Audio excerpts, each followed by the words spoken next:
My name is Glyn. I am part of a team of careers advisors that work here at UCLAN. The aim of this session is to introduce how you can start the process of perfecting your interviewing skills. This is something that you will take some effort on your part, but can easily fit around your degree studies. Job interviews come in several different forms, and their nature will be influenced by the specific employer or job sector. Legal firms have a different approach to interviews compared to the NHS or the BBC. Many employers like a direct approach, so they will often favour a face-to-face meeting or its online equivalent. Usually this means being asked a series of prepared questions about the job. These questions are designed to test your suitability for the role. Face-to-face interviews usually last between 45 minutes and 2 hours, according to the graduate website prospects. Telephone interviews are most often used by employers early in the application process to filter large numbers of candidates down to a reasonable number to invite to a later stage second interview. Expect a telephone interview to last about half an hour. These days, video interviews are becoming more common, particularly for applications to graduate schemes. Video interviews can be live or have pre-recorded questions which you're expected to answer and then upload the finished results. They tend to last about half an hour.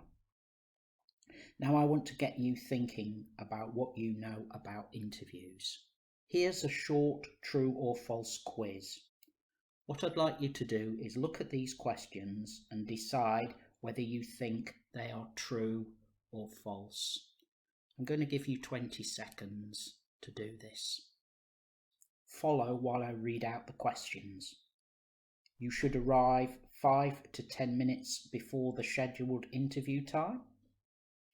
Your interview answers should always relate to the question. Your appearance and body language are just as important as what you say.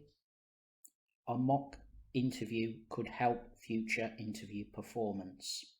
Hopefully you've had time to look at the quiz questions and think about your answers. In fact, in this case, all the answers are true. And through the rest of this session, I'm going to explain why those questions were true.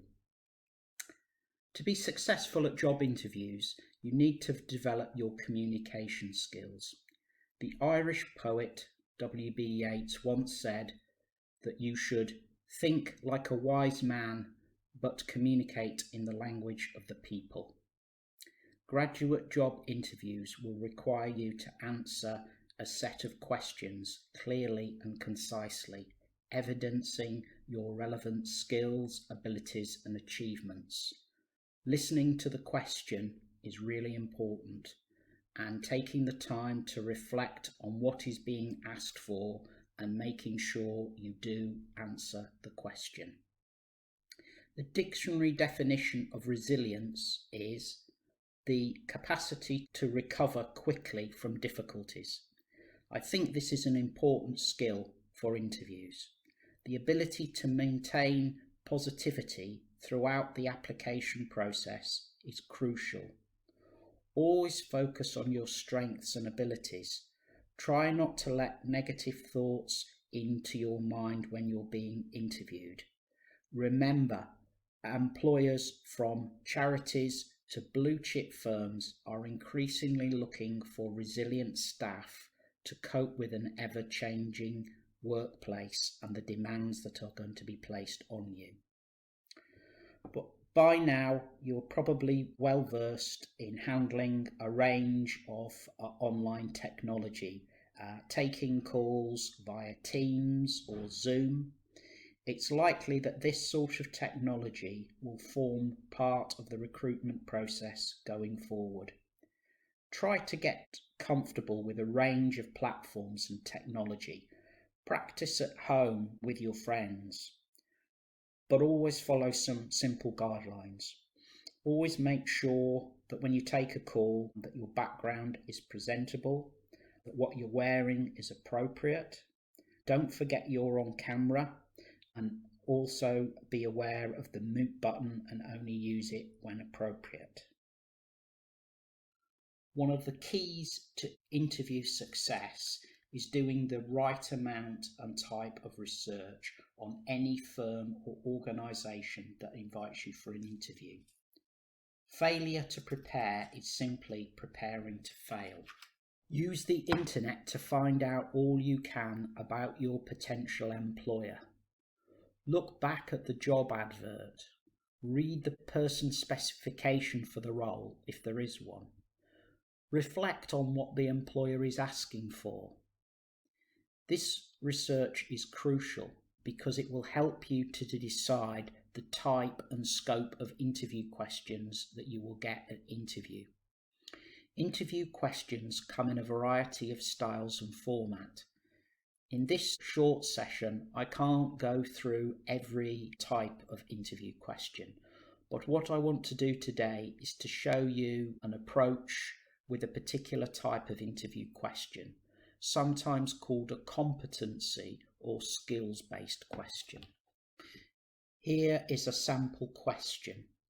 Can you give me an example of a time when you've had to cope with a difficult situation? I want you to try and think about a story or an example when you've done this. Take a second or two to think about an example from any part of your life, either at UCLan or in a part-time role or volunteering that you've done. If you can, start to write it down or keep it in your mind as we talk about how to answer this type of question. One approach that really helps with this type of competency question is a thing called the STAR framework. When answering competency questions, the goal is to provide your answer in an organised, clear way, making sure it reflects well on your skills, your knowledge and your experience. STAR works as a simple checklist in your mind to go through as you're being interviewed. STAR is an acronym that stands for S. Stands for situation. This is the who, the what and the where of your example or story. T stands for task. What was your role in the story or example that you're talking about? A stands for action. This is one of the key parts of your answer. What did you actually do? And focus on the difference that you made in the story or example. Some students forget the R, which is actually the result of the story. If you're going to use an example or story, make sure it has an end to it. And if you can, try and pick an example that shows how you influenced that result. What I'd like you to do is just go back to the example or the story that you thought of for this question. Now think of it in terms of STAR. How would that affect how you would use that example? I want to talk about the action you need to take as a result of this talk. The American comedian Steve Martin once said about job interviews, "Be so good they can't ignore you." There are a lot of resources and information that can help you at UCLan's website, Career Edge. The resources are relevant to all aspects of the interview process. You can also use Career Edge to see a recording of this presentation and many others relevant to your career choices. Practice makes perfect. This is especially true for interview skills. You can practice your skills in various ways. The interview simulator, which is on Career Edge, allows you to browse a range of real interview questions. It also helps you to practice answering pre-recorded questions on video. Finally, why not book a careers appointment to arrange a mock interview? This will really help you to perfect your interview skills. And all the contact details are on this slide to get in touch with UCLan Careers to book your own session.